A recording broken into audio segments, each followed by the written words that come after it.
Ecorama, émission spéciale enregistrée depuis les 25e rencontres économiques d'Aix-en-Provence, organisées par le Cercle des économistes. Évidemment, Boursorama est un partenaire média de cet événement. Votre invité à présent, c'est Patrick Martin, le président du MEDEF. Bonjour. Bonjour. Et merci d'être avec nous. On est dans la dernière ligne droite des négociations commerciales avec l'administration Trump et il se dit que la Commission européenne serait prête à accepter 10% de manière universelle sur les droits de douane, sur tous les produits européens qui débarqueraient sur le sol américain. Est-ce que c'est une erreur ou Bruxelles a raison de limiter la casse en donnant le point à Trump avec des droits de douane de 10% en disant ça aurait pu être pire? Alors, je dois confesser que je ne suis pas dans le secret des dieux. Je ne suis pas aussi affirmatif que ça. Est-ce que l'Union européenne va accepter les 10%? C'est probablement... Il se dit que... Mais enfin, c'est dans l'ordre des choses, d'une certaine manière. C'est une partie de poker, je serais tenté de dire, de poker menteur. Je crois qu'on ne le saura qu'à la dernière minute. Et puis, l'administration Trump, le président Trump lui-même, sont tellement versatiles ou font semblant d'être versatiles qu'à mon avis, la partie n'est pas finie. Elle ne se finira pas le 9 juillet. Mais quoi qu'il en soit, il faut éviter une guerre tarifaire avec Trump parce que ça ferait du mal à nos entreprises européennes, françaises. Ça ferait du mal. On a des excédents de manière avec eux. Oui, alors on voit bien que les rentrées fiscales américaines liées aux droits de douane sont déjà, 100 milliards. sont 100 milliards déjà en train de sur 6 mois. Absolument. Elles ont doublé. Mais moi, je ne perds pas de vue que, et les économistes en conviennent, les principales victimes de l'augmentation des droits de douane, ce seront les entreprises et les ménages américains et les marchés américains. Donc moi, je suis très nuancé quant à ce qui adviendra et quant à la pérennité de ce qui adviendra le 9 juillet ou le cas échéant un peu plus tard. On a quand même avec les marchés américains, on l'a vu en début d'année, on a avec les marchés américains une corde de rappel qui est assez extraordinaire. Et puis il y a ces élections de mi-terme au mois de novembre 2026. Donc je pense que l'histoire n'est pas finie. Ça n'est pas votre question. Moi je suis beaucoup plus inquiet des relations avec la Chine, pour être très franc. Avec des produits chinois qui vont venir se déverser en Europe et notamment en France, c'est ça le sujet? Qui d'ores et déjà se déversent sur l'Europe, sur la France en particulier. Dans quelle industrie? Dans quel secteur? On pense au quoi? Dans la chimie, qui peut passer, comme la sidérurgie d'ailleurs, comme une vieille industrie. En réalité, pas du tout. La chimie et la sidérurgie, c'est très transverse. Ça intéresse beaucoup de secteurs d'activité, l'automobile, le bâtiment, la cosmétique. Alors les Chinois ont des surcapacités de production, mais au-delà de ça, ils ont des stratégies très résolues, inscrites dans la durée, de saturation, de captation d'un certain nombre de marchés. Et puis, ils ont pris dans bon nombre de secteurs une avance technologique considérable.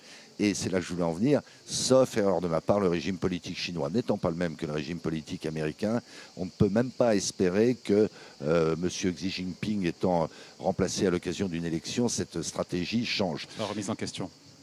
Un mot, Patrick Martin, de l'euro. Ça n'a échappé à personne, 14% de hausse depuis l'année face au dollar et face à d'autres devises également. C'est pas une double peine quand même pour nous, Européens. D'un côté, on se mange les droits de douane de Trump et en plus, on a une devise qui s'envole. C'est quand même pas une configuration... Oui, alors il y a quelques effets bénéfiques quand même. D'abord, ça autorise la BCE à baisser ses taux. À baisser ses taux. Je pense qu'elle a encore des marges de manœuvre et que d'ailleurs il faudra qu'elle les utilise parce qu'on a une croissance, alors plus spécifiquement française, mais quand même européenne, même si on a certains pays brillants en termes de croissance au sein de l'Union européenne. Donc ça nous laisse quand même des marges de manœuvre. Et puis il y a par définition, si l'euro remonte, c'est qu'il y a des capitaux qui viennent en Europe plutôt que d'aller aux États-Unis, malgré des taux d'intérêt qui sont bas. Donc alors tout ça est très versatile, hein, mais pour le financement de l'économie européenne, c'est plutôt pas mal. Mais c'est vrai qu'en termes de compétitivité commerciale à proprement parler, c'est disqualifiant, c'est pénalisant. C'est une cote d'alerte. On est proche des 1,20, on est un peu en dessous des 1,20 sur la parité euro-dollar. Oui, c'est une cote d'alerte. C'est une cote d'alerte. Et bien, je dirais que ça nous impose plus encore, au-delà des réactions tactiques sur le marché, sur les marchés monétaires et financiers et sur le plan douanier, ça nous impose plus encore d'accélérer le rythme pour qu'on gagne en compétitivité au sein de l'Union européenne. Alors, retour en France, j'ai envie de dire, en même temps on est à Aix-en-Provence. Éric Lombard, ministre de l'économie, qui a écarté une hausse des prélèvements obligatoires l'an prochain. Pas de hausse de cotisation sociale non plus, pas de modification du pacte Dutreil, pas de reconduction de la surtaxe d'impôt sur les sociétés, pas de retour à l'ISF. Est-ce que le président du MEDEF est rassuré ? Alors, je ne vous cache pas que ça fait l'objet de discussions assez intenses et assez rapprochées avec Éric Lombard, avec le Premier ministre, avec la ministre des Comptes publics. Nous, on est rassurés par cette déferlante quasiment d'annonces qui vont dans le bon sens. Après, on sait très bien que... À l'arrivée alors, d'abord, où trouveront-ils les 40 milliards ? Et il faut trouver ces 40 milliards. Iront-ils les chercher comme il le faut dans la baisse des dépenses courantes de la sphère publique, les régimes sociaux en particulier? Donc là, il y a un premier point d'interrogation. Le deuxième point d'interrogation qui est d'évidence, c'est qu'adviendra-t-il de ce PLF, de ce PLFSS lorsqu'il passera au Parlement? Est-ce que vous espérez, j'imagine, que les entreprises ne soient pas trop mises à contribution cette année comme elles l'ont été l'an dernier? Bien sûr que je l'espère. Et d'ailleurs, ce qui était annoncé, ce que l'on avait annoncé nous-mêmes se vérifie en 2025. On a pris, si vous me permettez l'expression, dans les gencives, 13 milliards d'euros de charges. 8 sur l'impôt sur les sociétés. Alors, sur la surtaxe d'IS. Ouais. Ensuite, la suspension de la baisse de CVAE. Un transfert que je qualifie de sournois de dépenses d'arrêt maladie du régime d'assurance maladie vers les complémentaires santé, inversement mobilité régionale. Enfin, il y a toute une litanie de mesures. Ça fait 13 milliards. Ça fait 13 milliards. Sur 2025. Et donc, ce qui devait arriver arrive. La France est à la ramasse en termes de croissance. Je reviens là-dessus. Moi, j'observe que l'Espagne, le Portugal, l'Italie, l'Allemagne redémarrent fortement. La Pologne se porte très bien. Donc, il n'y a pas de fatalité européenne. Mais il y a eu des choix budgétaires français qui vont à l'encontre de la croissance et de l'emploi. Espérons que ça ne se reproduira pas en 2026 et que tout au contraire, on corrigera la trajectoire. Le Premier ministre qui va dévoiler son plan d'économie autour du 14 juillet. Vous espérez un plan radical avec des vraies économies à votre fort intérieur ou est-ce que vous êtes résigné? Écoutez, nous, on n'est pas observateurs, hein, on est acteurs. Hein. Typiquement, dès le 7, la semaine prochaine, hein, je vais présenter les propositions du MEDEF pour réduire les dépenses de santé avec un volet efficience et un volet niveau de protection. On produira un contre-budget à la rentrée. Je pense que la période impose que les entreprises dont l'image de marque, dont la cote de popularité auprès de l'opinion publique n'ont jamais été aussi hautes, participent à ce débat. À la fin, la décision appartient aux politiques. Nous sommes républicains et démocrates, ça va sans dire. Mais dans la confusion ambiante, si on n'est pas très affirmatif, très robuste, très objectif et très pédagogue dans nos prises de position, eh bien, on se laissera mener à l'abattoir. Ce n'est pas du tout mon projet. Le plan de François Bayrou pourrait contenir cette année blanche, ce gel des dépenses sociales, retraite, santé, collectivités locales. Il faut voir où on met le curseur et comment se fait le périmètre. On se dit que ça serait dans les tuyaux. Vous y êtes favorable? C'est un pis-aller. C'est un pis-aller parce que on ne pourra pas le reproduire éternellement et ce faisant, on n'attaquerait pas les dépenses. Si tous les ans, on peut très bien dire tous les ans. Alors voilà, alors s'il est prévu que ça se produise pendant 4 ans, 5 ans, pourquoi pas. Mais enfin, compte tenu de l'augmentation d'un certain nombre de dépenses, je pense aux dépenses militaires en particulier, ça rapporterait de l'ordre de 6 milliards d'euros. Donc c'est un premier pas, mais j'insiste là-dessus. Ça ne doit pas être l'écran de fumée de non-décision sur les dépenses structurelles de l'État, des collectivités locales et des régimes sociaux. Et sur les pensions de retraite, il se dit qu'elles pourraient ne pas être indexées sur l'inflation, en tout cas pour partie. Vous y êtes favorable? Il y avait consensus dans le conclave avec la CFDT là-dessus? Il y avait un point d'accord?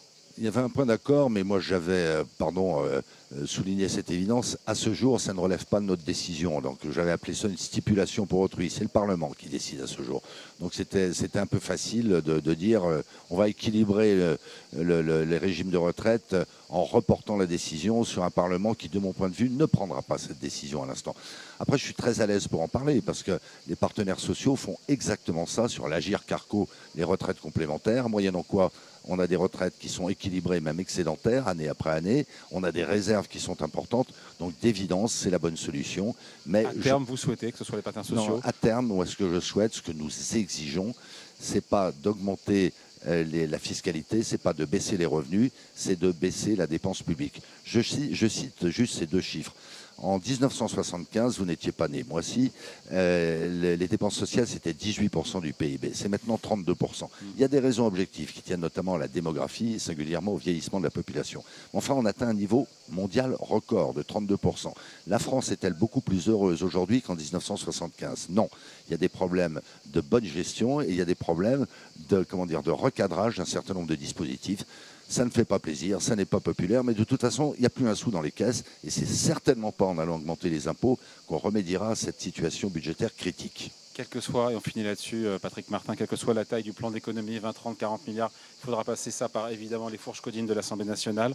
Vous redoutez qu'on ait encore un chaos budgétaire et politique, les incertitudes et tout tout ce que ça implique en matière d'investissement, d'embauche. Parce qu'on quand même, on sent venir l'iceberg, pardon, hein, mais moi, à titre personnel, on se dit que ça risque d'être aussi compliqué, voire plus compliqué que l'an dernier. Hein.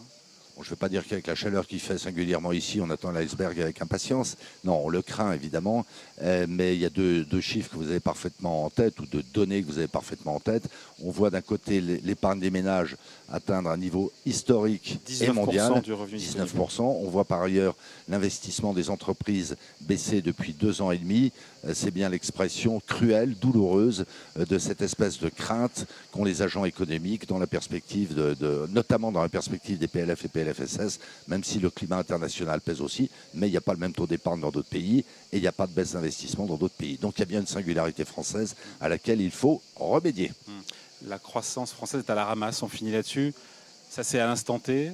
Sur quelle visibilité sur les prochains trimestres on va faire du 0+, du 0,4, 0,5. Voilà, c'est notre pronostic. Les prévisions officielles. On espère se tromper, évidemment.